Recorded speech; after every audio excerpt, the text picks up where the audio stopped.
Coucou, bonjour à tous. Alors on se retrouve pour un deuxième épisode donc de cette nouvelle série de Semaine Geek. Alors cette semaine je vais vous parler de séries Netflix et de films Netflix, d'un Disney, et d'un roman tiré d'un roman plutôt qui est à l'origine d'une série Netflix, d'un roman tout court et d'un manga.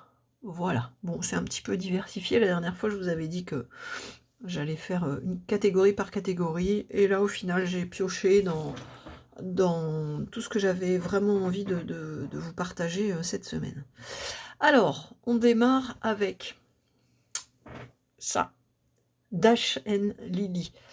Alors, vraiment, j'ai adoré. C'est une série en 8 épisodes. Alors, si vous aimez les ambiances de Noël, alors c'est vraiment parfait pour vous. J'ai découvert cette série en regardant un live de Margot Liseuse, si je dis pas de bêtises. En fait, Margot Liseuse, pour ceux qui connaissent, c'est une booktubeuse, et puis elle faisait un live elle a parlé de ça. Et j'ai vraiment eu envie de savoir ce que c'était, et voilà, j'ai découvert et j'ai été vraiment captivée dès le premier épisode. Et donc là, je viens de terminer la fin de la première saison. Je sais pas s'il y aura d'autres saisons derrière, mais en tout cas, vraiment, j'ai adoré. En fait, je vais pas vous spoiler, hein, mais imaginez en gros, alors en plus si vous aimez les livres, c'est parfait, les livres et les carnets. Alors si vous aimez Noël, les livres et les carnets, c'est vraiment parfait. Donc en fait, il y a un gars qui va dans sa librairie préférée, et au milieu des livres, il trouve un carnet. Un carnet rouge. Est-ce que je les ai, mes carnets, là? Attendez, je regarde un truc. Non, je sais pas où ils sont, mes carnets. Ouais, un carnet comme ça, genre. Voilà, ça c'est celui qui me sert à faire mon bullet journal. Et il trouve ça, il l'ouvre, et dedans il y a quelqu'un qui s'adresse à lui en disant voilà, on se connaît pas, mais ça pourrait être sympa que à travers ce carnet on ait un dialogue à travers des écrits, et puis qu'on apprenne à se connaître. Et donc du coup voilà, ça va être un jeu entre la personne qui a écrit le carnet et lui. Et franchement, c'est une super idée. Et c'est vraiment ambiance de Noël garantie. Enfin, moi, j'ai vraiment beaucoup aimé. D'ailleurs, alors attendez que je cherche où il est. Voilà. À la base de cette série, il y a un roman. Je pense que c'est un roman young adulte qui est sorti chez Michel Lafon. Là, enfin, il a été traduit en français, et voilà, ça s'appelle Dash and Lily, le carnet de défis. Hop, je vous montre derrière. Voilà, comme ça, vous pouvez faire pause et regarder un petit peu le sujet. Mais franchement, moi, alors, j'ai pas lu encore le livre. Voilà, il est dans ma pile à lire. Mais franchement, je vous conseille déjà la série. Alors d'ailleurs, il est dans ma pile à lire. Moi, vous savez que j'aime faire les défis des booktubeuses.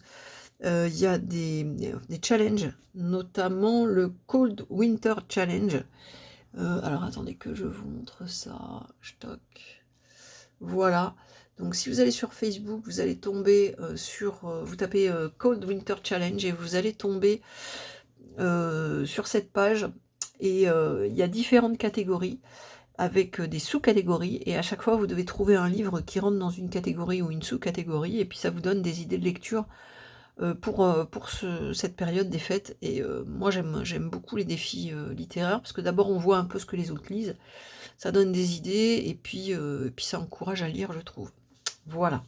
Donc probablement que ce Dash and Lily fera partie de ce challenge. Alors ensuite je vais vous parler d'une autre série qui est... Non, c'est pas une série d'ailleurs, c'est un film qui est là, que j'ai vu aussi. Ici, là, c'est Jingle Jangle. C'est un film avec Forest Whitaker, je crois, et qui est aussi sur le thème de la magie de Noël. Et pareil, moi j'ai bien aimé. Si vous aimez la magie, les inventions et l'esprit de Noël, ben, pareil, foncez. J'ai passé vraiment un très très bon moment avec ça. Ensuite, de quoi je voulais vous parler eh ben, d'un manga. Ce manga, c'est Dracula, d'après l'œuvre originale de Bram Stoker. Alors, il est là. Alors, quand j'ai fini de lire mes livres, moi, je les protège. Bon, là, j'avais même fait un petit... j'avais même noté un petit résumé. Et j'avais mis un petit cœur pour dire que c'était un coup de cœur. Ce livre-là, je l'avais lu, je sais pas, il y a peut-être... il y a un moment, quand même. C'est un de mes romans préférés. Il y a une ambiance là-dedans. Mais incroyable. Si vous aimez tout ce qui est ambiance un petit peu étrange, si vous aimez Halloween, si vous aimez les vampires, c'est parfait pour vous. Et franchement, ne soyez pas découragés par l'épaisseur du livre, parce que c'est franchement, c'est tout un univers. Je sais pas si c'est Bram Stoker qui a initié les romans de vampires, mais en tout cas, c'est un des premiers, je pense. J'espère que je ne dis pas de bêtises. Et c'est fabuleux. Et du coup, il y a, juste avant le confinement, il y a ce manga-là qui est sorti, donc qui est adapté du roman. Et c'est franchement une très très bonne surprise parce que il garde l'esprit du roman. C'est-à-dire qu'on retrouve cette ambiance, c'est très très très bien traduit. Attendez que je vous montre des petits trucs sympas. Regardez les images. Voilà, je vais essayer de vous trouver d'autres images. Parce qu'elle est celle avec les loups là au début de l'histoire. Regardez les personnages. C'est super bien dessiné en plus. Voilà. Là, en fait, le personnage principal, quand il se rend dans le château de Dracula, alors d'abord tout le monde lui dit de se barrer en courant, de pas y aller, etc., etc. Il y va quand même, mais bon, il est pas arrivé que ça, comment on appelle ça, pas le carrosse là, mais bon, bref, je sais plus comment ça s'appelle. Bref, il se retrouve coincé avec le cocher qui se barre pour faire je sais pas quoi, et lui se retrouve tout seul là-dedans, et il y a tous les loups qui arrivent et qui commencent à l'encercler. Et vous voyez, je sentis la peur me paralyser. Enfin, tout est comme ça, toute l'ambiance est comme ça. C'est trop, trop bien. C'est bien dessiné, encore une fois, l'ambiance du roman est là.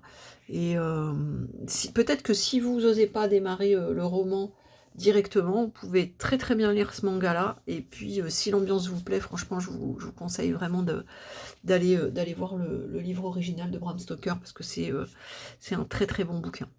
Voilà, mais écoutez, c'était tout pour cette deuxième semaine geek. J'espère que la nouvelle formule vous plaît. N'hésitez pas à lâcher un petit pouce bleu si c'est le cas. Et je vous dis à la semaine prochaine. Ciao, ciao.